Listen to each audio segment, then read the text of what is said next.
The law of the country was that we're not allowed to take pictures of anything that the police have done. So I knew I was risking my life.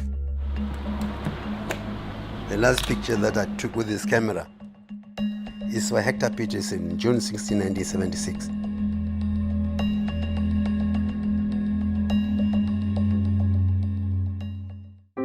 Growing up, even though we heard about apartheid, it did not make sense to us because we are based in Soweto and there is no white person in Soweto. The only white person that you'd see would be superintendent, police. So it did not really understand what apartheid is. About 1976, we were told that subjects are going to be taught in Afrikaans. Okkie is diep in gedagte terwyl hy hankend aanstaap skool toe. So we felt like the very same subject that we are struggling with English, we are going to do in Afrikaans. This doesn't make sense. For many years, blacks were learning English, but when they say that now you must try to learn everything in Afrikaans, it was difficult for the students. We preferred to be taught in English because we felt like English is the international language. To us it was like, okay, now our oppressors think that whatever they want to say to us we will do because we are afraid of them. So we just decided that we are really going to demonstrate. Some students leaked the information to the world newspaper. They told us tomorrow is going to be students protesting against Afrikaans. On the 16th of June in 1976, we were so excited. It was like we were going on a school trip. To them, it was just a joyful march. The singing, the chanting, we felt free. Surprisingly, the whole of Soweto came together to march. About 10,000 students. As I was marching with the students, I drifted away from them because I didn't know how it was going to happen. But I knew they would be arrested or even shot by the police. Police barricaded some of the street. So our leaders told us that other schools are on the way. The student leader climbed on top of the tree telling them that this is a peaceful march. I was between the police and the students. And I put my armband, which has got written press here, so that the police must identify me as a journalist, not a student. While waiting for these other students, all of a sudden, there was a shot. All the police were just shooting at random. So the students scattered. I think what provoked the police is that they sang the song which was banned in South Africa, Sigelela, which today is a national anthem.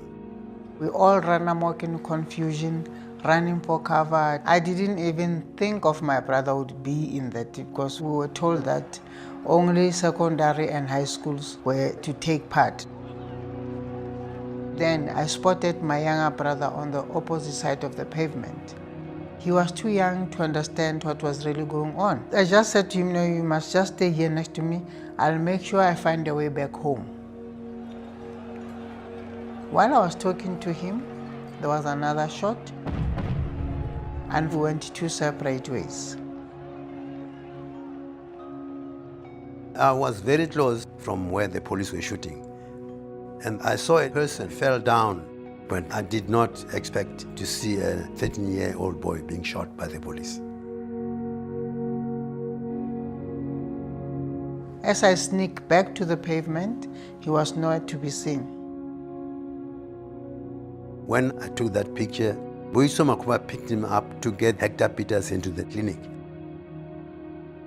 So I quickly ran to the scene. I was trying to explain myself. This is my younger brother. Where are you taking him? The man never said anything. And I looked at my brother. I saw blood coming from the side of the mouth. As he was about to put my brother in the car, he said, "He's dead." What started as a peaceful protest degenerated into a rampage and later exploded into a bloody conflagration. Soweto was on fire. No journalist was sleeping on that night until the following day. There was a cloud of smoke all over Soweto. Burnt houses, buses, it was tense. I knew that the police will force me to open all my cameras. So I removed the film quickly and I stuck it on my sock. When the police opened all my cameras, all the films were exposed except the picture that I took of Hector Pieterson. There was a big debate up at the World newspaper. The editor thought we must not use this picture because this picture is going to spark civil war in South Africa. But eventually, the editor of the World newspaper decided that no, come what may, we must use this picture. The police came to the office of the World newspaper. They weren't happy they were exposing what the government was doing. Of course, the picture was banned in South Africa. I did not know that it was going to have such a big impact.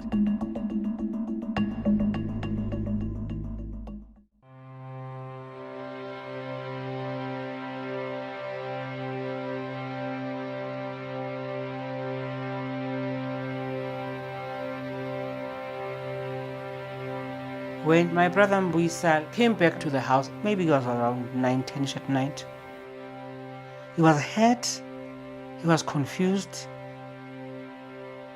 He felt bad that Hector died. His intention was to save him. We had to keep on telling him that, look, when a person has to die, they have to die. It's not your fault. But it just changed from that day. He was no longer the Musa that we knew. I think it did something to him that we never understood, and he never shared it with us. The police didn't like that picture. The police said he was posing to show the world what was happening in our country.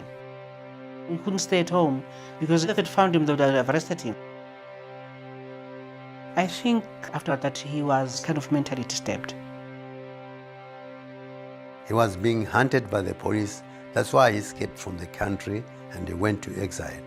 Up to now, nobody knows his whereabouts. The police also came to me to find out why I take this picture. I told them I was assigned to do this job. And then he said, Sam, choose between your job and your life. Now we are being given a final assignment that we must not arrest you, we must just shoot at you. That's the thing that made me leave the job from the World newspaper. I found that Johannesburg was no longer good for me. To be a journalist no longer good for me. So I came here at Lilydale, my hideout place, where I am now. I was on house arrest about a year and 7 months. During that time, I resigned from the World newspaper. Then after that, they didn't even say that the sentence is over. They just disappeared.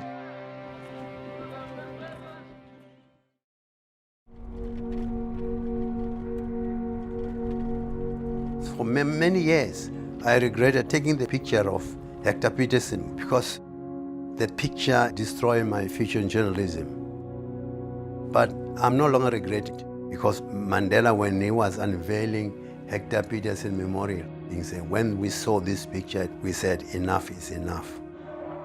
After so many years, people are free in South Africa, and that is really giving me consolation. In the name of peace, democracy and freedom for all. When I look at the picture, I cannot remove myself from what happened on the day. But the photo itself, it did not only change our lives as such, but it was a turning point for all South Africans. It did not matter the color. The photo gives us more and more sadness every day because my brother just disappeared off the face of the earth. After all these years, I realized that it's not just a picture, it's something quite big. It did something good for the country. We buried my brother on the 3rd of July. The hardest part of it was, why did police open fire? It really did not make sense. Because as we were students, we never had weapons. The photo itself tells it all. Even the youngest were there, they felt like being oppressed is not okay. Look at what happened.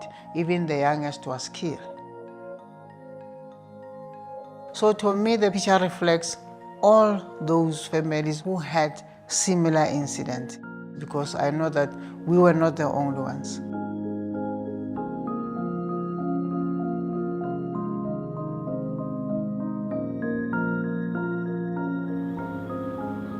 I realized that when you want to get something, you must work hard for it. You know, this freedom, the youth of South Africa, they don't value it because they found everything that's been done for them. There are quite a lot of people who died because they wanted to show that we are not supporting the apartheid in the country. The Hector Pieterson Museum, it's a place of reconciliation. Those who died made us live better today. And as for my brother, I know that he did not die in vain. The picture changed South African apartheid because the world, they felt that this is enough.